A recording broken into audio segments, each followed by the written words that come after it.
Meeting will come to order. We have on the agenda today 3 bipartisan criminal justice reform bills that are ready for consideration. I partnered with Ranking Member Grassley in introducing them, and I think they'll make meaningful changes in our criminal justice system. 3 years ago, this committee came together.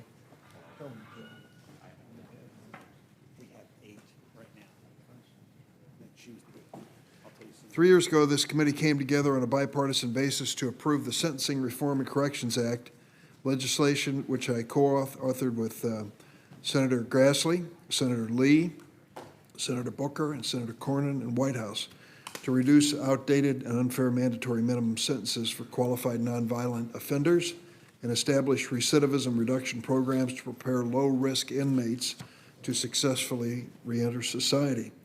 Later that year, the legislation was incorporated into the landmark First Step Act, which passed the Senate by a vote of 87 to 12. I might add that incorporated and partnered up with an effort by Senator Whitehouse and Senator Cornyn on prison reform. A coalition of conservative Republicans and progressive Democrats were able to resolve differences, pass the legislation, but it was in fact a first step. More has to be done to address ongoing injustice and racial disparity within our system. Reality stares us in the face. The United States still has the highest incarceration rate in the world. We have the largest total number of incarcerated individuals, more than China, Russia, or any other country. We have less than 5% of the world's population, but 22% approximately of the world's prison population. Now, the bills we vote on today are small steps toward ensuring that we are not incarcerating those who do not need to be in prison. I want to thank Ranking Member Chuck Grassley and his staff for their work in crafting these bills and an amazing effort of bipartisanship and support for them. These bills are endorsed by such a spectrum of groups. I think they indicate their support for measures which make sense on the face. American Conservative Union, Americans for Prosperity, Americans for Tax Reform, Association of Prosecuting Attorneys, Due Process Institute, Faith and Freedom Coalition, FAM, Freedom Works, Justice Action Network, the list goes on and on. Now, I'm going to, do we have, okay. I was waiting for another member to attend. We have 6 items on the agenda. I'll get back to these bills in just a moment. But 3 nominations have been listed for the first time. Deborah Boardman to be U.S. District Court Judge for the District of Maryland, Lydia Grigsby to be U.S. District Judge for the District of Maryland, Ronald Davis to be Director of the U.S. Marshal Service, and we'll hold those nominations over at the request of the minority. Back to the bills. The first bill, the COVID-19 Safer Detention Act of 2021, will strengthen the First Step Act's elderly home detention pilot program and compassionate release provision. What have we learned from this pandemic when it comes to incarceration? Sadly, that we cannot count on the Bureau of Prisons to identify those who are vulnerable and can be safely released or transferred to home detention. Let me tell you the stark facts and reality. On March 23rd, 2020,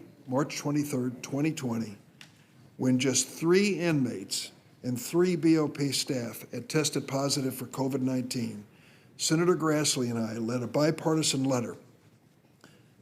On that letter were Senators Leahy, Lee, Klobuchar, Tillis, Whitehouse, Blumenthal, Kramer, Hirono, and Booker, urging the BOP to use their authority under the First Step Act to quickly release or transfer to home confinement the most vulnerable inmates in order. This is March of 2020.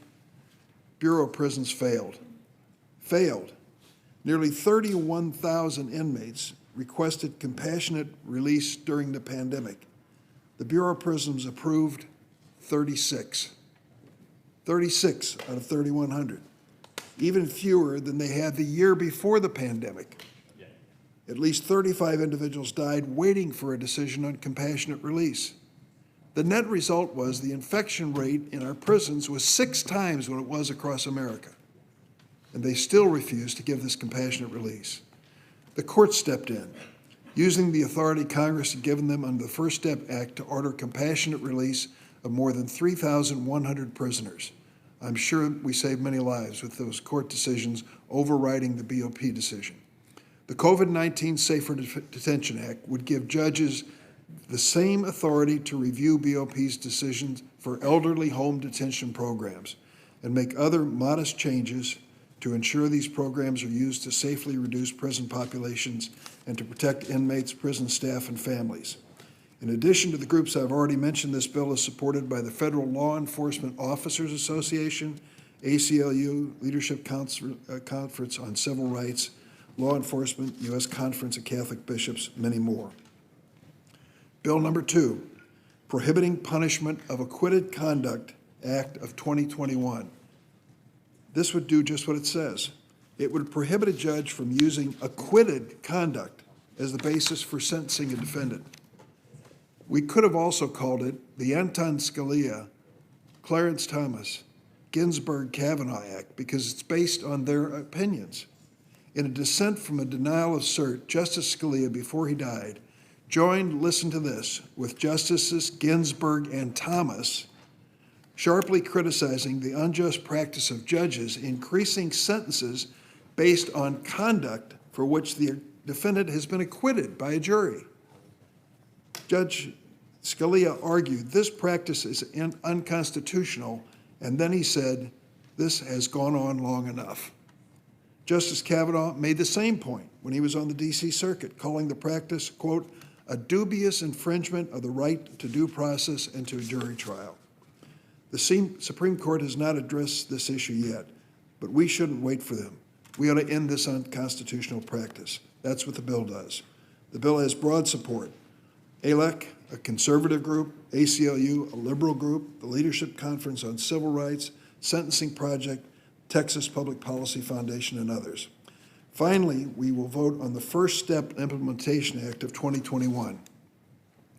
The bill allows judges case-by-case, individual case-by-case basis to retroactively apply the First Step sentencing reform to sentences which were imposed prior to the First Step Act. The bill gives judges broader discretion on a case-by-case basis to apply the First Step Act safety valve provision to sentence low-level, nonviolent drug offenders who cooperate with the government below the mandatory minimum.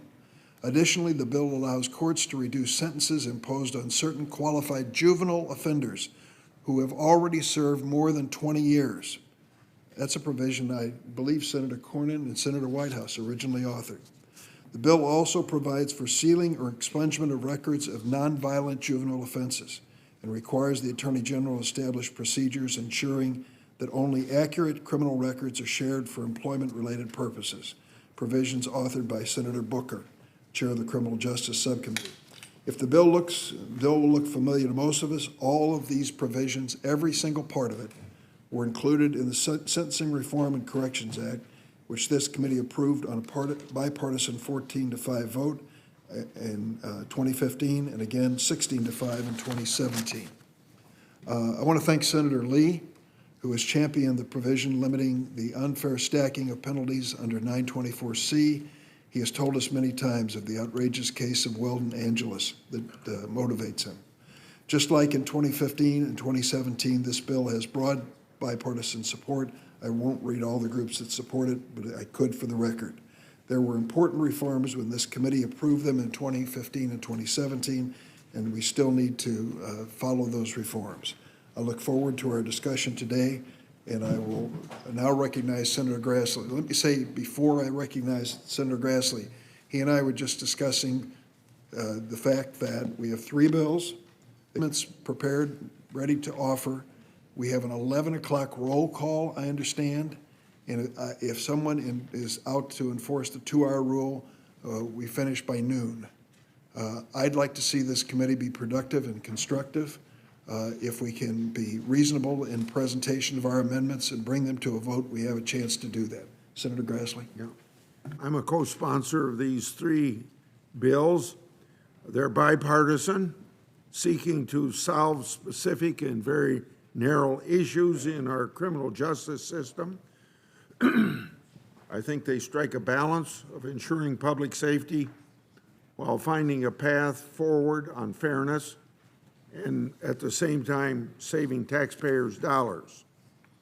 This is the lens that I looked through when I helped pass the First Step Act, and it's a lens that I see these practical bills through as well. Number one, judicial checks. Number two, crime victim input. And of course, notification. And three, balancing public safety considerations. All of these are taken into account in these bills, just like they were in the First Step Act. In our criminal justice system, there are some crimes so heinous and despicable that offenders must stay in prison to protect society and deter future bad actors. There are also instances where unduly harsh punishments don't meet the needs of society or fail to take into consideration specific and individual considerations. We must neither over nor under criminalize. Striking a balance is critical, and I believe these three bills do that. The first bill, COVID-19 Safer Detention Act, was born out of COVID-19 pandemic. Among other things, it allows for home confinement release for elderly and terminally ill inmates and clarifies the consideration of COVID as health danger for purposes of compassionate release.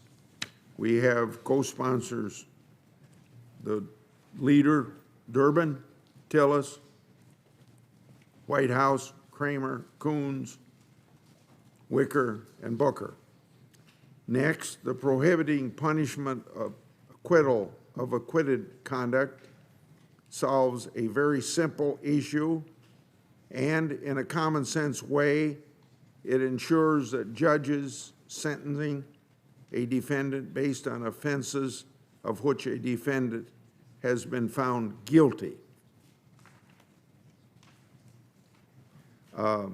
Sounds pretty simple enough, but our courts have been following an unfair practice of allowing acquitted conduct to be considered at criminal sentencing.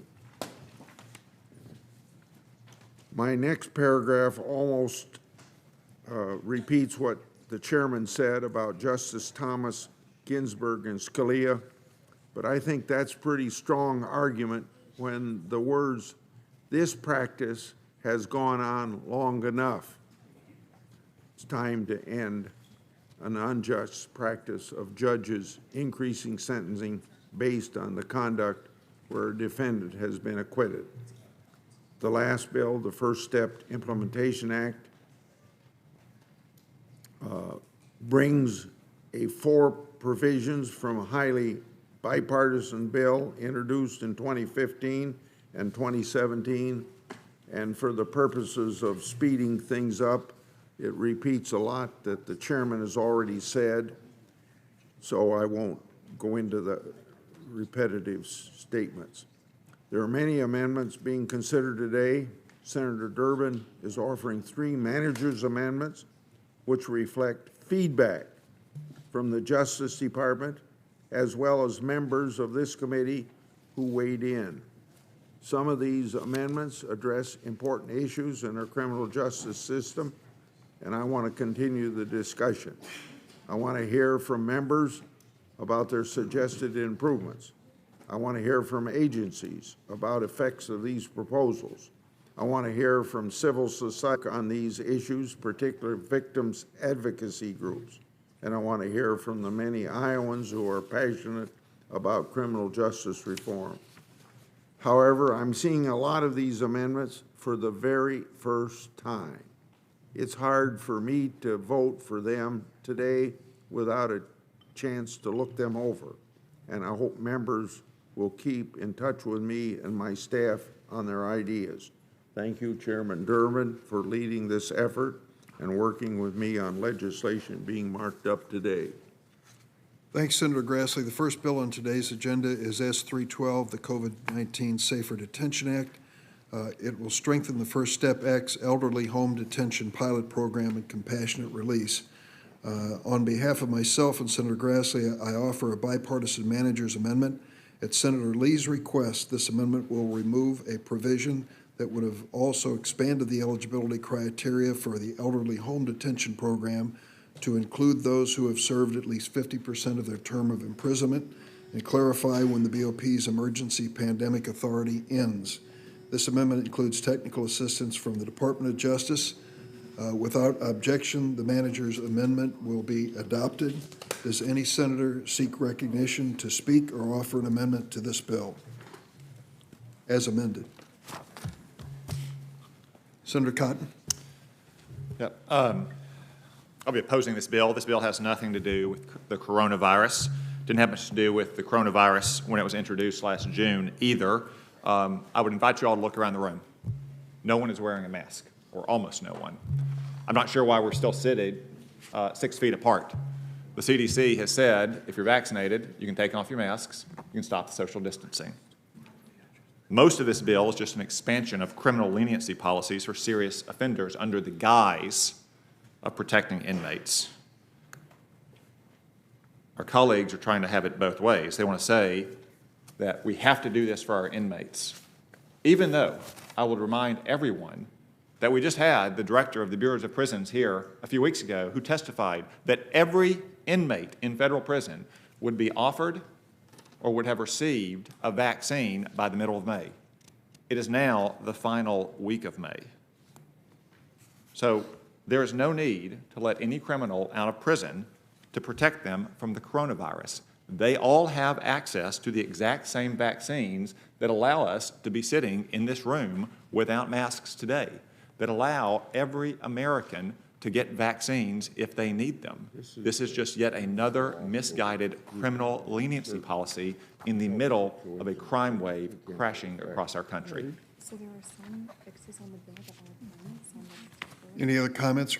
Are there amendments that will be offered? Senator Cornyn? That you're opposing because of your Mr. Chairman, as you noted, I was proud to support the bipartisan effort that was required to pass the First Step Act.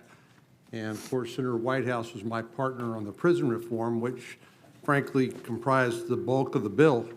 We were able to work with everybody and successfully pass a piece of legislation that was, I think, very significant and very important.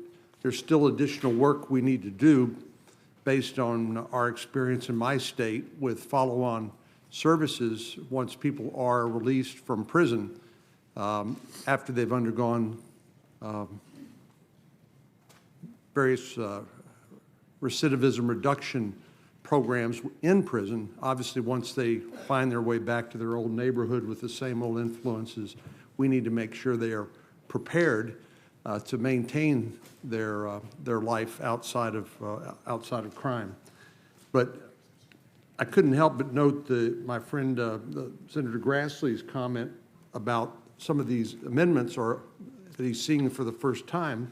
There are 51 of them by my count, and I think that's a reflection of the lack of consultation and really communication that allowed us to successfully pass this First Step Act, because frankly, as a supporter of criminal justice reform, there's a number of these proposals that cause me some concerns. And so I just want to say we haven't had any hearings on these bills. I think that would answer a lot of the questions that Senator Grassley posed. This is not simple stuff. It's complicated.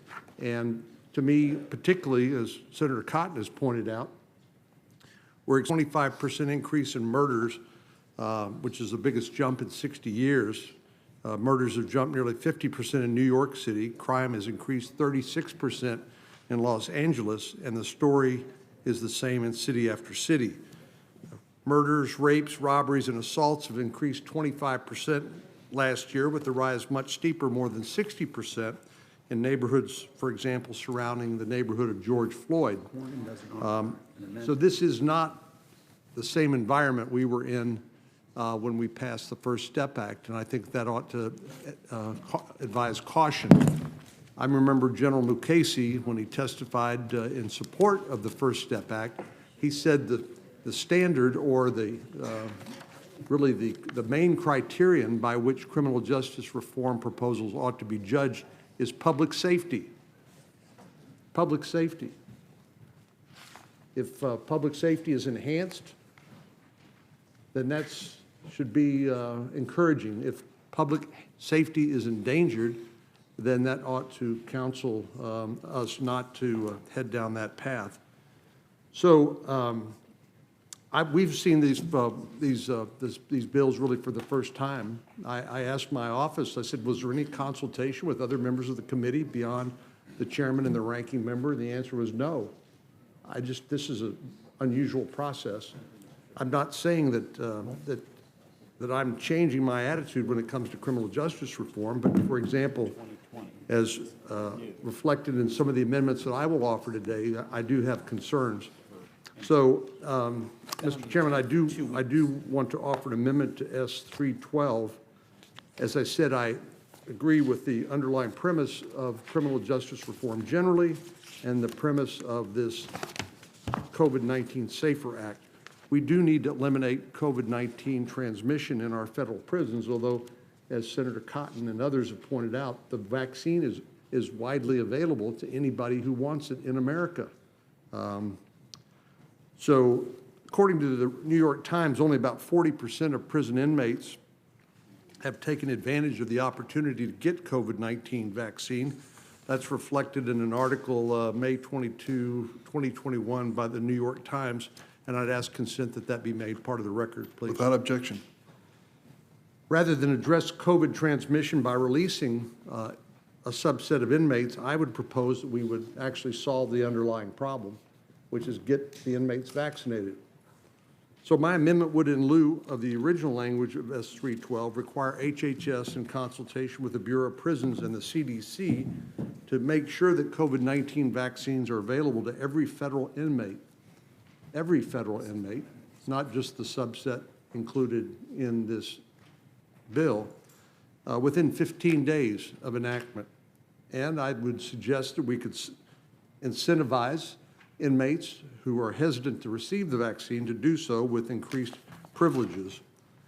It would require the Bureau of Prisons to submit a report to the Senate and the House Judiciary Committee on the progress in vaccinating inmates. And if they aren't taking this seriously, if they're not doing it as Congress would intend, then we should know about it and hold them accountable for that.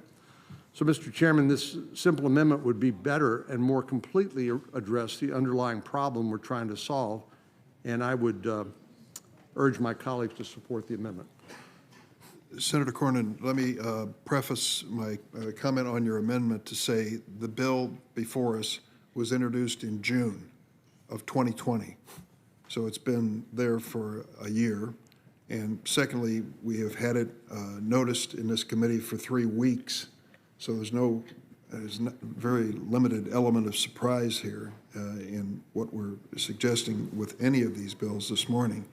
And I certainly wanted to make that point. The question was raised yesterday, if we are cutting corners and doing exceptional things in the way we had a hearing yesterday with one witness on the first panel and 5 on the second. I've got 8 different occasions in the last 2 years when this committee, under the other party's leadership, did exactly the same thing. So I'm not trying to cut corners here. I want to give everybody their fair opportunity to evaluate issues before the committee and offer changes if they wish. The amendment would strike and replace the underlying bill, would require the Secretary of Health and Human Services to make vaccines available in 15 days. The amendment would require the Bureau of Prisons to establish an incentive program to encourage prisoners to be fully vaccinated by rewarding them with additional phone, video, and visitation privileges.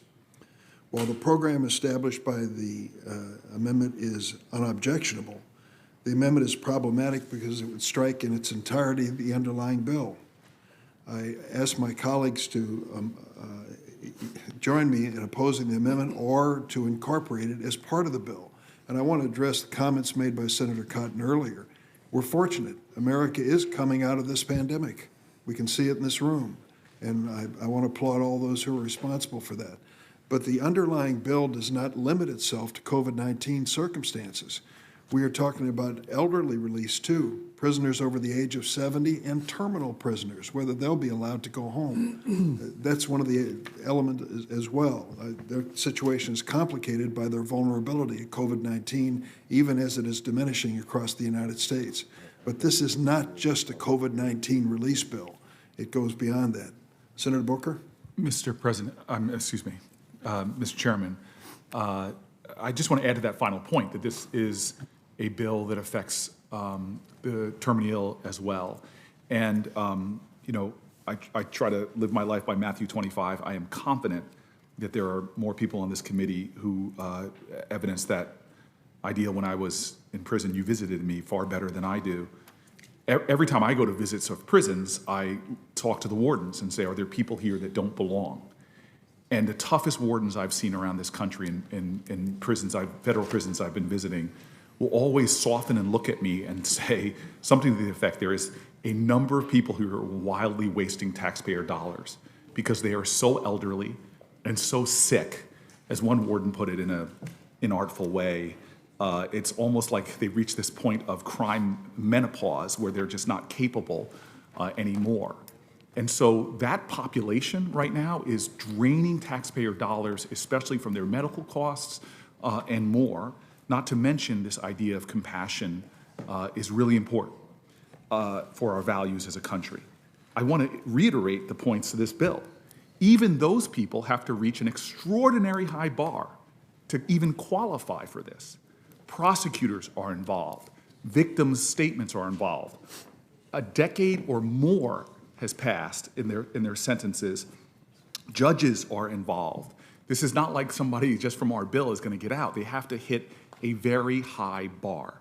And so as people in this room, all of us who visited prisons and have had the same experience with me, literally being introduced to some of these very elderly people, who many of them have been serving 20, 30, 40-year sentences, who do not have that much time, who are medically vulnerable, that part of the bill, let's not overshadow it. I, too, hope we are out of this pandemic completely very soon.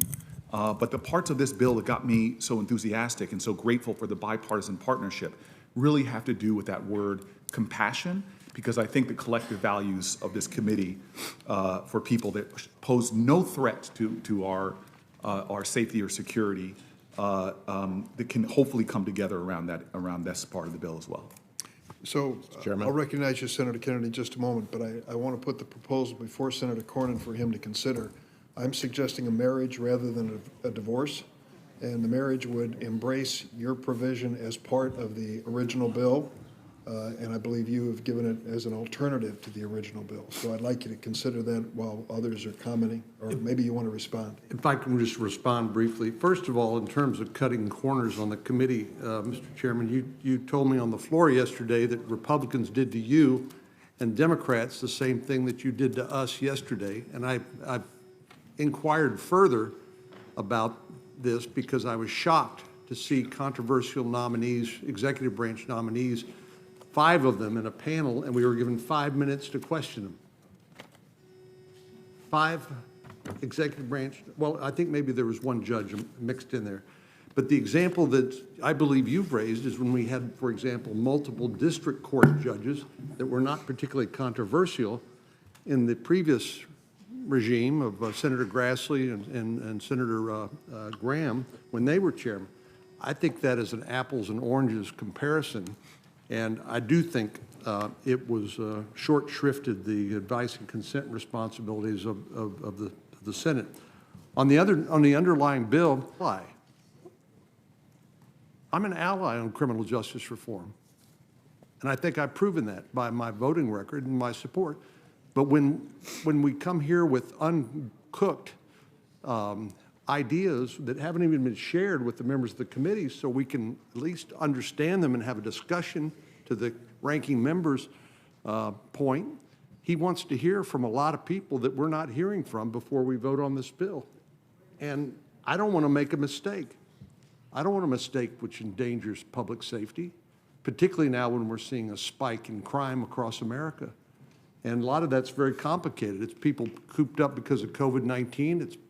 It's because of defund the police efforts. It's because police officers are resigning in droves or retiring early.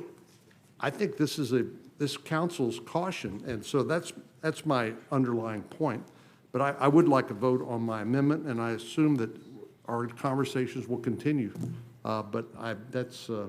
Thank you for letting me express my frustration. Can I clarify something?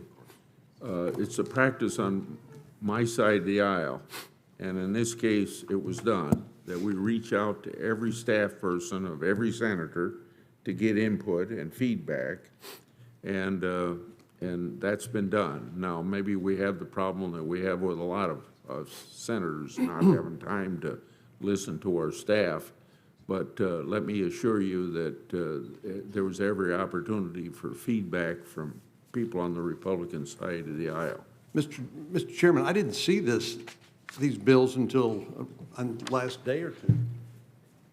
And that's reflected again by 51 amendments. I won't keep beating a dead horse, but Senator, we I reached don't, out. just the fact that you filed a bill last June or whenever that was, doesn't necessarily mean that it's percolated to the top of my Staff- attention. We do have other things we're doing around here. Senator, staff tells me they reached out to your staff months ago.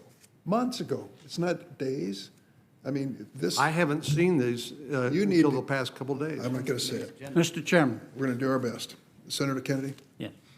Mr. Chairman, I, as is often the case, I agree with Senator Cornyn. And I don't want to debate who talked to who. I just sense we need to spend some more time on these bills. They are very important, and we do want to get them right. And that's where I'm coming from. I'm certainly willing to listen. And I'm not suggesting that you or Senator Grassley were in any way negligent in terms of notifying us. You know, we're all busy around here, and there are other things on the floor that are taking some time, and everybody's trying to get their work done before next week. I did want to follow up, though, on something, and I wanted to ask Senator Booker a question, if I could. If you go into any school in America and can get the teachers talking, really be frank with you, they will tell you who the bad teachers are. And they'll tell you who the good teachers are. Now, they're not just going to tell you. You've got to get their confidence. And I will bet you, if you go into any law enforcement agency in this country, and you can get the officers talking, and they trust you, they'll be able to tell you who the bad apples are and who the good apples are. But here's my question. It makes sense to me that that's the case for wardens. Why don't we give more authority to wardens? Maybe they're not going to want it, because with it will come scrutiny and accountability. But why would we not want to give more, instead of setting up a big bureaucracies, bring the wardens in? Amen. I would agree to that. And so maybe you and I can talk offline about Okay. that. I've had the same experience in schools. I've had the same experience. I was talking to police union leadership in an incredibly constructive way this week, and we really brought up that same point. Yeah. So I would love to explore that with you, sir. Yeah, I'd like to pursue that. And not all wardens are going to want to do it, but we ought to talk about it. And I'm still convinced, as we've talked about, the way to get rid of bad cops is through good cops. Thank you, Mr. Chairman. Thank you, Senator Kennedy. Senator Hirono? Mr. Chairman, I'd like to ask you whether there are contradictory purposes that it totally replaces the underlying bill with the underlying bill. I know you suggested combining the two. So I'd like to ask you, I mean, is there a reason that we can't combine the two without eliminating the underlying bill? I propose that to Senator Cornyn. Yes. I think his amendment is consistent with the original bill. I'm prepared to vote for the Cornyn amendment if it can be done, but I will not be voting for it if it replaces the underlying bill. As presented, it's a replacement. Correct, Senator Cornyn? Okay. So I think if there's no further discussion or debate, the question is on the adoption of the Cornyn amendment. And do you wish a roll call, Senator? Okay, clerk will call the roll. Mr. Leahy. Not yet. This is to strike, so your vote is going to be no. I'll offer it after this. Mrs. Feinstein. No.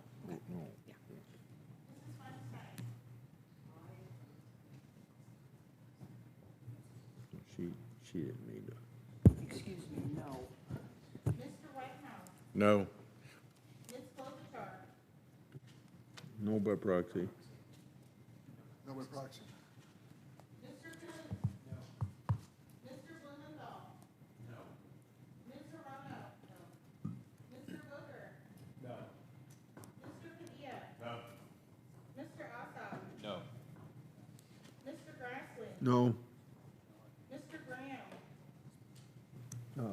Aye by proxy. Mr. Cornyn. Mr. Lee. No. Mr. Cruz. Mr. Stein. Aye by proxy. Mr. Hawley. Mr. Cotton. Mr. Kennedy. Mr. Tillis. Mrs. Blackburn. Aye by proxy. Chair Durbin. No. Chair Durbin, the votes are 8 yeas, 14 nays. So the amendment by Senator Cornyn is not adopted. Are there any further amendments?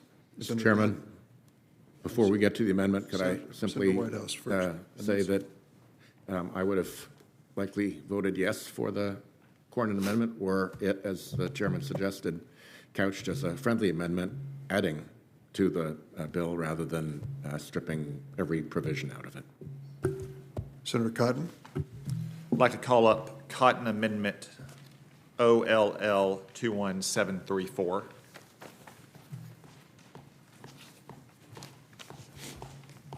This amendment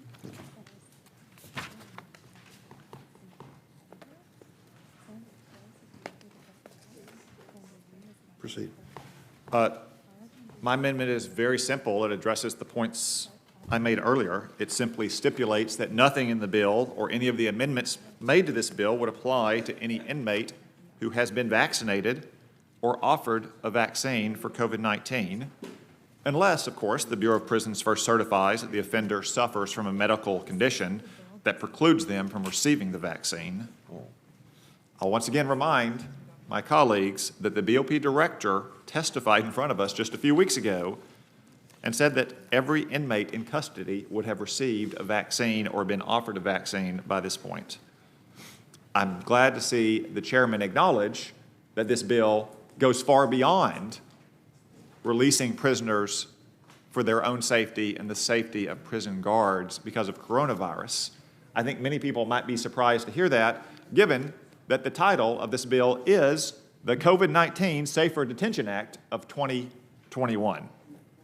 So if we're truly interested in the objective of this bill's title, protecting inmates from the coronavirus, and not simply letting more serious felons out of prison at a time when the federal prison population has fallen by 40%, then this amendment is the way to go. It will simply ensure that we don't let people out of prison who have had access to the vaccine or been vaccinated.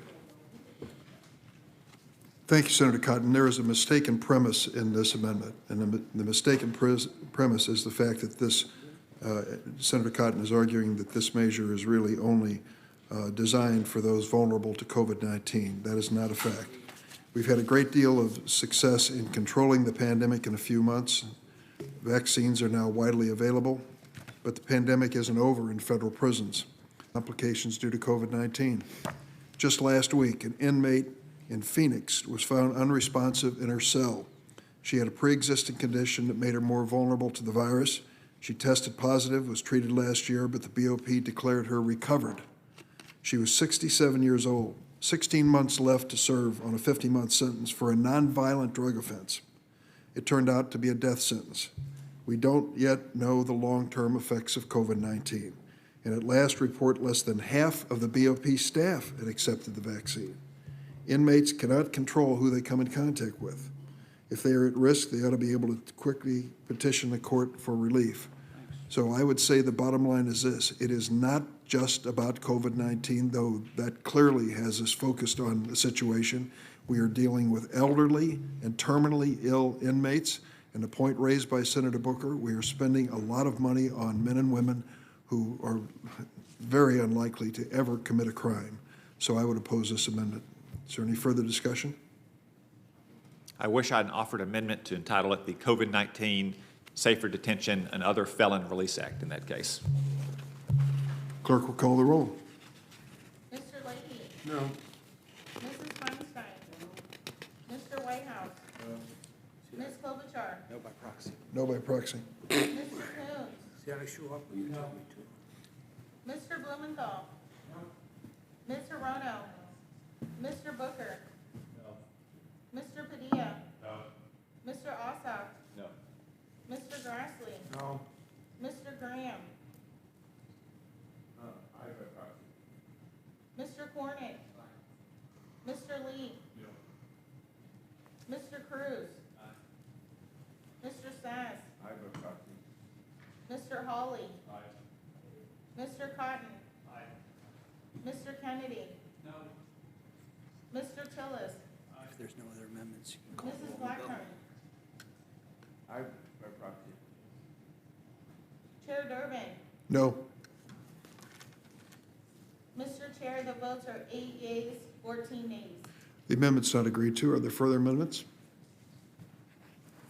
Mr. Chairman. Senator from Texas. Mr. Chairman, I call up amendment SIL 21646. Section 3 of this bill is titled Home Detention for Certain Elderly Nonviolent Offenders.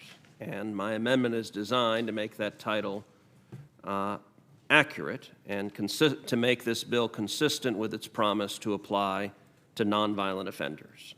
And to be sure, as it is written, the home detention program does not apply to crimes of violence. It does, however, apply to criminals who used firearms in their offenses, even though using a firearm in a criminal offense is inherently violent. So what this amendment does is it excludes from eligibility for home detention criminals who used a firearm in the course of their offense. This committee has had many hearings on gun violence. Gun violence is a serious problem in this country, and I don't believe we should be releasing early individuals who used guns in the commission of a criminal offense. And so I urge the adoption of my amendment. Senator Cruz, I don't know if you're aware of another aspect of your amendment.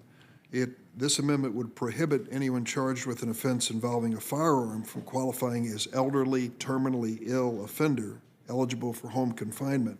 But it would also eliminate the provision allowing offenders convicted under the D.C. Code who are terminally ill to be transferred to home confinement.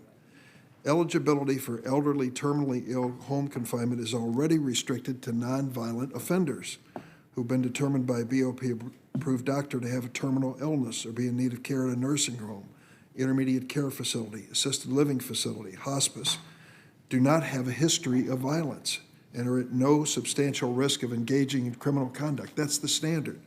This program is designed to provide compassionate release to the terminally ill, and there's no reason to provide less compassion to those convicted under the D.C. Code, or to exclude all offenders charged with firearm offenses from obtaining this release. I would urge my colleagues to oppose this amendment. Is it the chairman's view that an individual who commits an offense with a firearm has not committed a violent crime? According to this, there is an establishment as to whether or not this person is in a crime. That, I believe, is... Well, not if they're over a certain age. Then it just cuts their sentence in half and releases someone who used a firearm in their crime. I mean, we have hearings month after month after month on gun crimes. I've been the ranking member with Senator Blumenthal on three hearings in the past couple of months on gun crimes. Let me suggest the way to deal with gun crimes is don't release from prison criminals who committed crimes with guns. Senator, but your provision just affects the terminally ill provision. Do you realize that? It's intended to cover everything, so I don't believe that's accurate. I'm advised by my staff it is not drawn up to establish that. Well, then I ask for a moment to confer with my staff, because the Certainly. intention is for it to cover everything. Certainly. Senator Coons? Thank you, Chairman Durbin. While the senator from Texas is conferring with staff, I want to thank you and Ranking Member Grassley for advancing these three common sense bipartisan bills. And I want to mention an amendment I have filed but will not be seeking a vote on that would incorporate the Driving for Opportunity Act into this underlying bill. It's a bill I'm leading with Senator Wicker. It's been co-sponsored by a wide range of senators, including Ranking Member Grassley, Senators Tillis, Blumenthal, Booker, Durbin.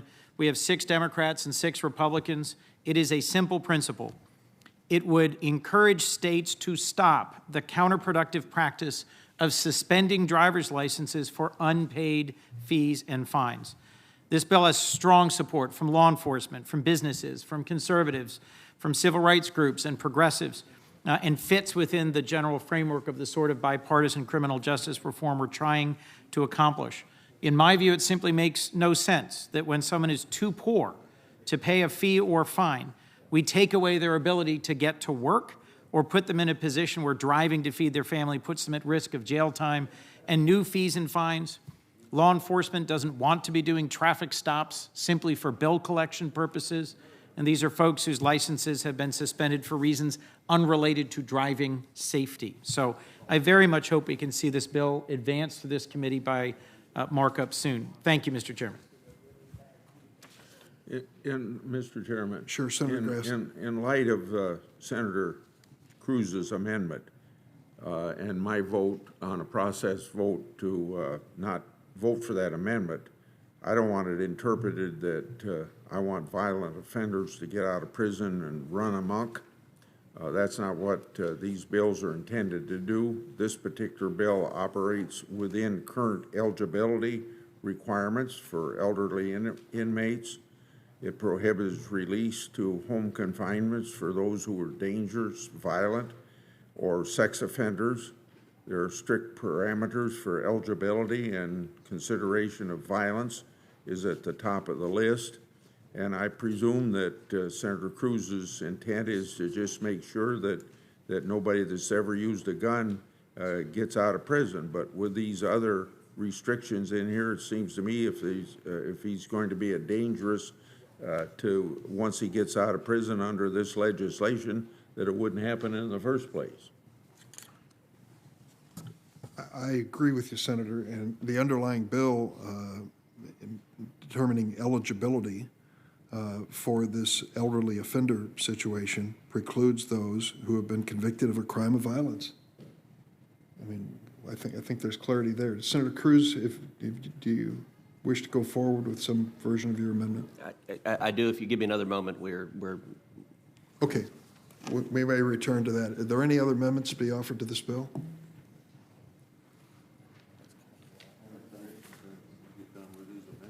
Okay. I want to give Senator Cruz a chance if he wants to offer the amendment.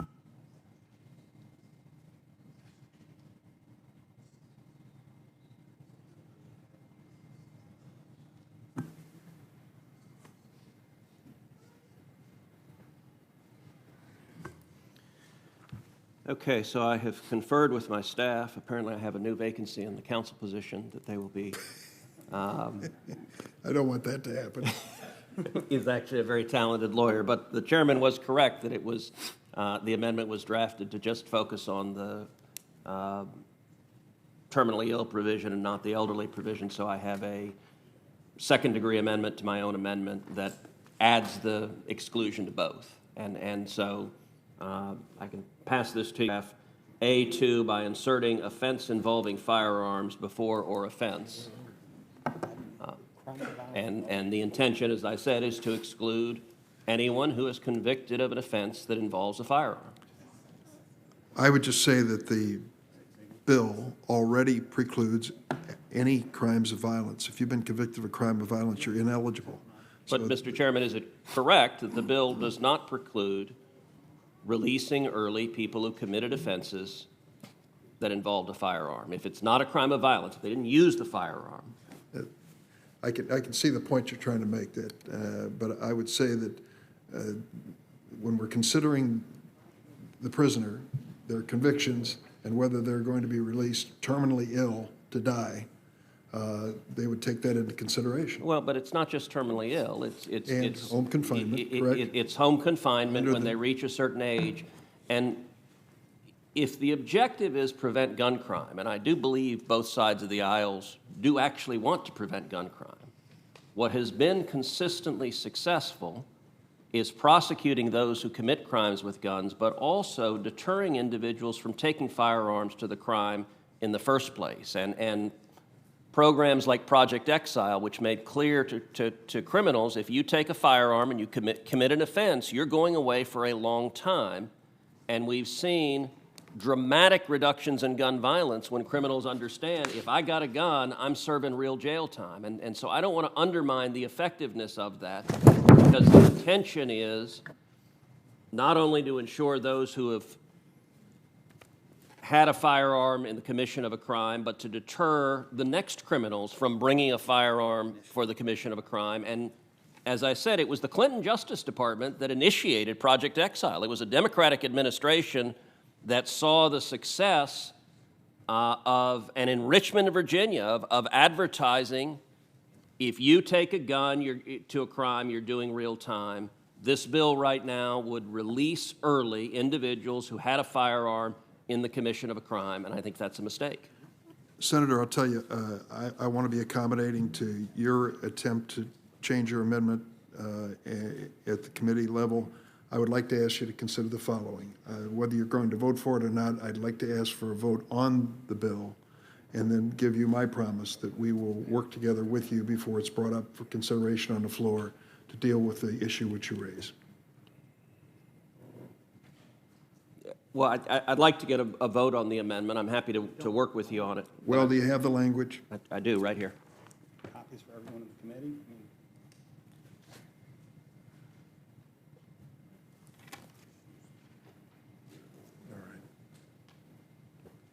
All right. I'm going to. No one has seen this. I'm going to suggest to the committee that we've vote against the amendment, but my promise is still there to work with you before it's considered on the floor. And then if there are no further amendments, we'll vote on the bill itself. So the clerk will call the roll on the Cruz amendment as amended. Mr. Leahy? No. Mrs. Feinstein? No. Mr. Whitehouse? No. Ms. Klobuchar? No. Mr. Coons? No. Mr. Blumenthal? No.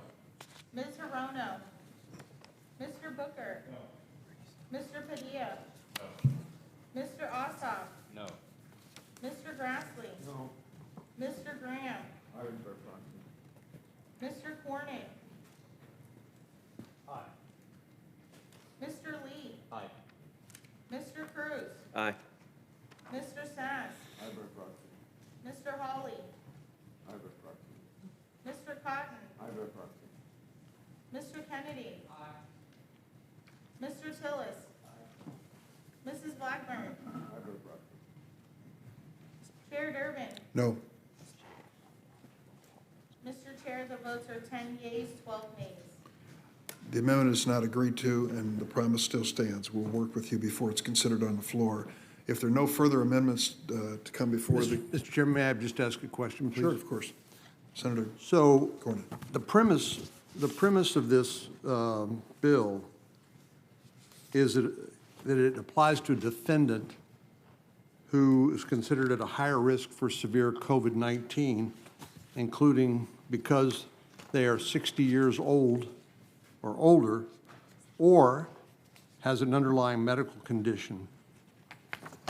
Such risk shall be considered to be extraordinary and compelling. So this does not just limit it to people at risk of COVID-19, but if you're 60 years or older, you are eligible for this program. Is that correct? Yes, you're correct, and that is the provision that was in your original bill with Senator Whitehouse relating to home detention, yes. Which bill are you referring to? Corrections Act. Corrections Act that we incorporated in the First Step Act? Well, the point I wanted to make is that we are considering somebody 60 years or older as somehow eligible for compassionate release under these circumstances, under the under the premise that they are vulnerable to COVID-19, but this applies whether they're vulnerable to COVID-19 or not, just based on their age, correct? Yes, we followed your language that you included in your original bill. Well, the And that's bill, what it is. my bill did not release 60-year-old people, just carte blanche like yours does. You established the 60-year age in your bill. I didn't establish anything. You're misleading everybody by saying that. But my point is, we're talking about releasing people from prison, whether they're vulnerable to COVID-19 or not, just based on the fact that they've attained the age of 60 years, and of course, which is lower than the median age of members of the United States Senate. And I don't know whether it's arbitrary, and I just want to thank you for answering that question. Although I don't appreciate you're trying to mislead people to think that I voted for releasing people once they attain the age of 60 or without any other consideration. Senator, I'd like to give you a copy of it. Want to base my statement. I'm happy to look at it, but I'm confident that I have not done as you described, and I don't appreciate your misleading. Well, I'm not misleading you, and that's why I'd like to read into the record what it says. And this Well, is from what document are you reading I'm from? reading from the statute that was part of the First Step Act, was incorporated in your corrections provision. Well, I'd ask that the entire document be made part of the record. I'll be happy to. Question is, any further amendments to be offered to this bill? If not, the clerk will call the roll. Mr. Leahy? Aye. Mr. Feinstein? Mr. Whitehouse?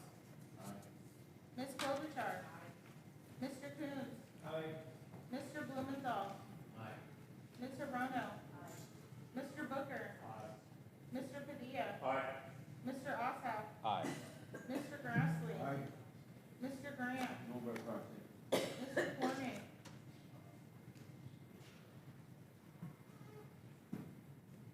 On the bill. On the bill. Mr. Lee? Mr. Cruz? No. Mr. Sass? Mr. Hawley?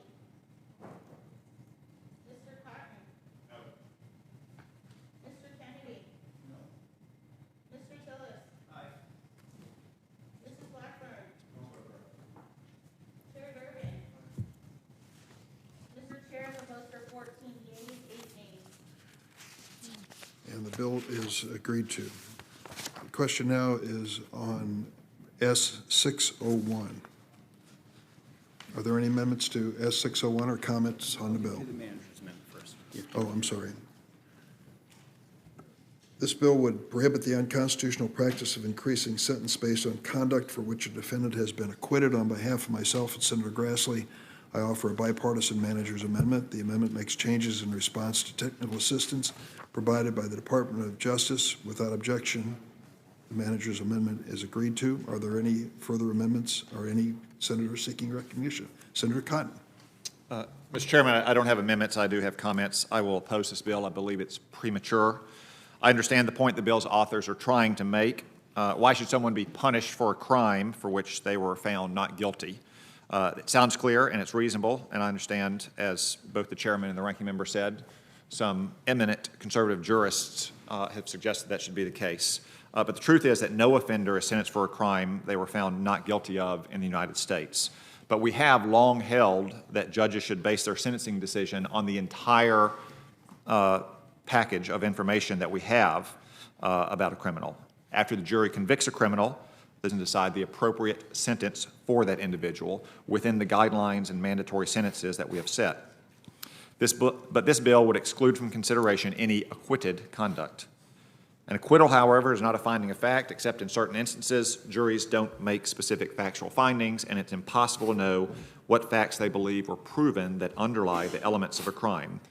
This bill could also create perverse incentives for prosecutors to withhold certain things that they aren't sure they can prove at trial, and instead save those for the sentencing portion of the proceeding.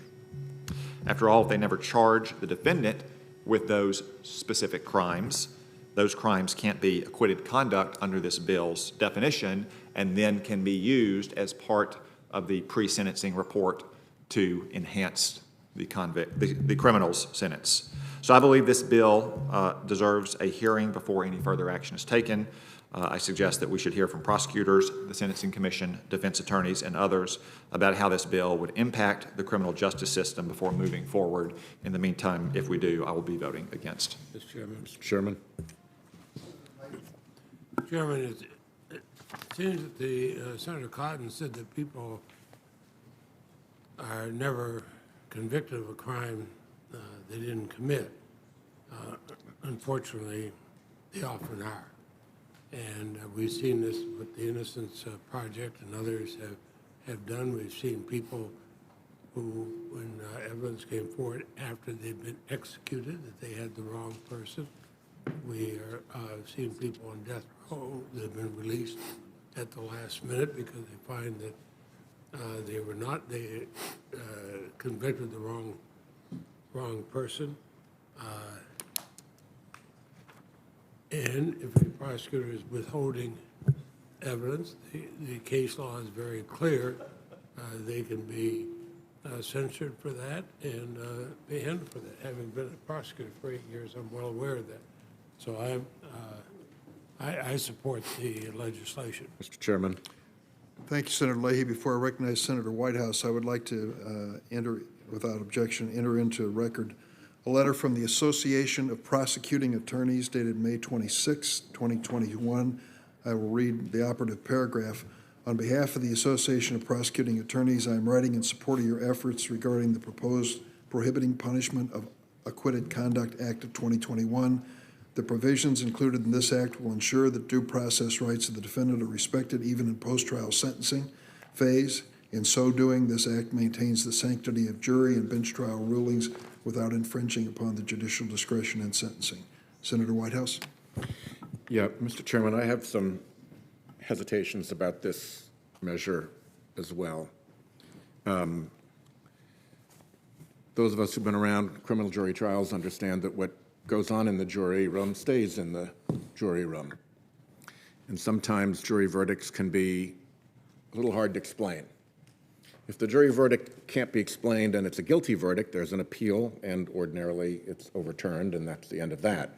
But if the verdict goes the other way, the jury does not find the defendant guilty of a particular count, let's say, there's no way to appeal that.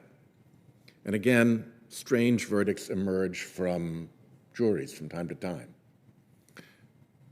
When you get to the sentencing, you've got four parties, if you will, in the room. You've got the court supervising the proceedings. You've got the prosecution that brought the case. You've got the defendant there to be sentenced. And you've got the victim. And the two people who probably really know what happened in that room are the criminal and the victim. And it may very well be that there are matters where a jury, for whatever reason, did not convict on a particular allegation or on a particular count, but where the evidence before the judge, who is there to provide fairness and justice, including to that victim, knows perfectly well what happened. The evidence is there. Perhaps provable by a preponderance of the evidence, perhaps even provable by clear and convincing evidence, the higher civil standard. And so I worry about a situation knows what was done to her or to him, and the person who did it to her or to him is in the room being sentenced, and the conduct is in the record of what was done, and the conduct in the record of what was done passes the standard of evidence in a U.S. courtroom, either of preponderance of the evidence or even clear and convincing, the higher civil standard, and yet nobody can attend to the harm that that victim suffered. And there are two concerns with this bill. One is that the guidelines can be shifted with that adjustment, right? By omitting the so-called acquitted conduct, that can actually, when you include the acquitted conduct, that can actually shift the guidelines. But the other thing is, if you don't shift the guidelines, the judge has the authority within the guidelines to sentence up or down. And it's not clear to me in this bill that the judge within the guidelines would be prevented from sentencing on, let's just say, clear and convincing conduct. So if you're going to move the guidelines, that's one question. If you're going to prevent judges from adjusting their sentence within the guidelines, that's another thing. None of this is very clear to me yet, but I spent a lot of time fighting for victims in courtrooms, and the thing that just gnaws at me here is the notion that there's a victim who knows what was done to her, the record supports proof that it was done to her, the person who did it to her is in the room as a criminal defendant right now, and the judge is somehow forbidden to look at that plain evidence right in the plain view of the courtroom and the public and take it into account in sentencing the person. I'm stuck on that. And I think there's probably a way to work it out. And I think, if we sit down and work our way through this, there may be a compromise that can be reached, but that victim haunts me. It's their one chance to be heard in this process. And when the court is forbidden to look at the evidence that is properly before it and take it into consideration, that is a disservice to that victim, in my view. Not going to happen often, going to be a very rare case, but I'd like to try to find a way to adjust for that at some point as this goes forward. I agree. Well, I just wanted to note, I look at this, I really appreciated Senator Whitehouse's words, and I'm not one of the co-sponsors of this bill, but I do think at its simplest form, it just ends this unjust practice that would prevent judges from sentencing defendants based on acquitted conduct, which I don't think should be part of the sentencing. And I also note that the bill has been supported by groups across the ideological spectrum who I'm sure have looked at this as well. The American Civil Liberties Union, American for Prosperity, Americans for Tax Reform, Federal Public and Community Defenders, Freedom Works, the Innocence Project, and the Leadership Conference on Civil and Human Rights, as well as the letter you just read into the record, Senator Durbin. So I think there is merit to this, and I'm sure we could work with Senator Whitehouse on his concerns, but I hope we can pass this bill through the committee.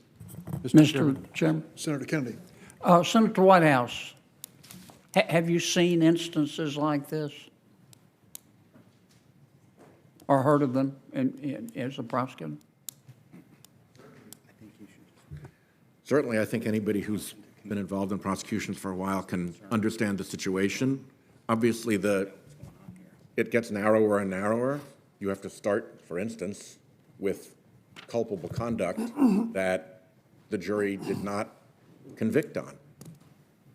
And that has to be evidence in the case that meets the civil standard of preponderance or of clear and convincing.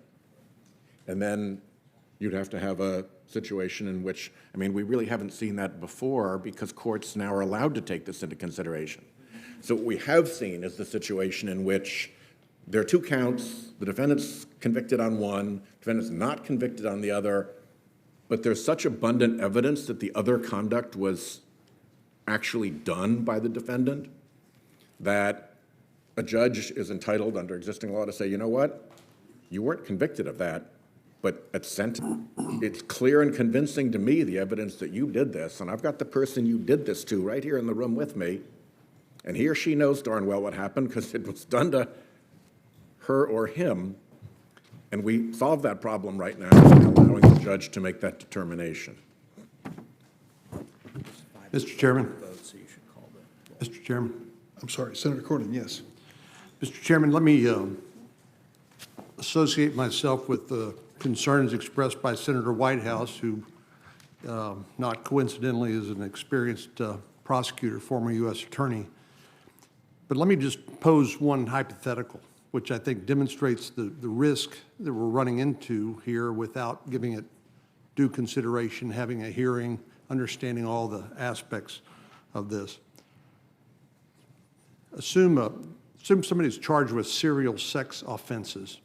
Let's say a stepfather over a period of years has sexually assaulted his minor stepdaughter. Depending on changes in the law, there could be a defense that he would have to, let's say, ex post facto increases or enhancements in the punishment for the same offense over time. It could be that some of these offenses would be time barred and so could not be considered. And what I fear would happen here is, in that situation, somebody that's been charged with multiple accounts of sexual assault, let's say of his stepdaughter, because some of the counts would be time barred or would not be able to be prosecuted because of the ex post facto nature of the increased punishment, that somehow the court can't take that into account. And this is not just a hypothetical circumstance. I think there's also some overlay here with the Crime Victims Rights Act. The Crime Victim Rights Act of 2004 enumerates 8 rights of crime victims in federal criminal cases. One is the right of the victim to be reasonably heard at any public proceedings in the district court involving release, plea, sentencing, or any parole proceeding.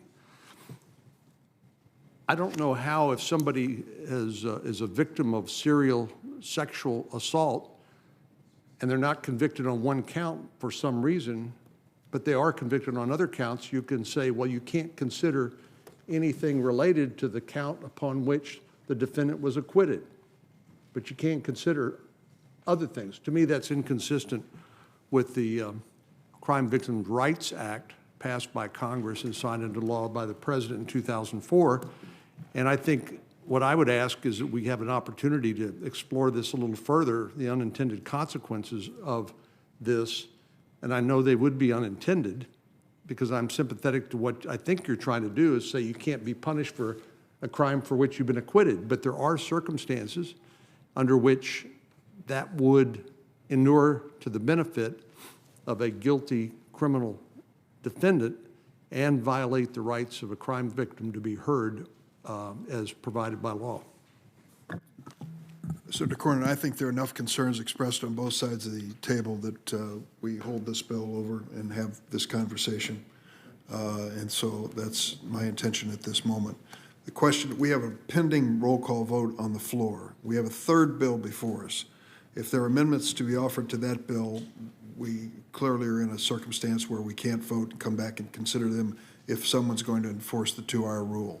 So I would like to have a suggestion by the committee as to whether or not we should take up the third bill at this point. If there are amendments to be offered, then perhaps we'll be unable to today. Are there any members prepared to offer amendments to the third bill on the call today? I have amendments on the third bill. Okay. So the chair will hold that bill as well and just recess this meeting of the Judiciary Committee. Senator Cotton? Can I make one point? I just want to, about the previous bill, to respond to something that Senator Leahy and Senator Klobuchar said, just to be clear what I was saying. Senator Leahy said that people are wrongly convicted. I agree, that happens. People are acquitted or their cases are overturned, they're acquitted later.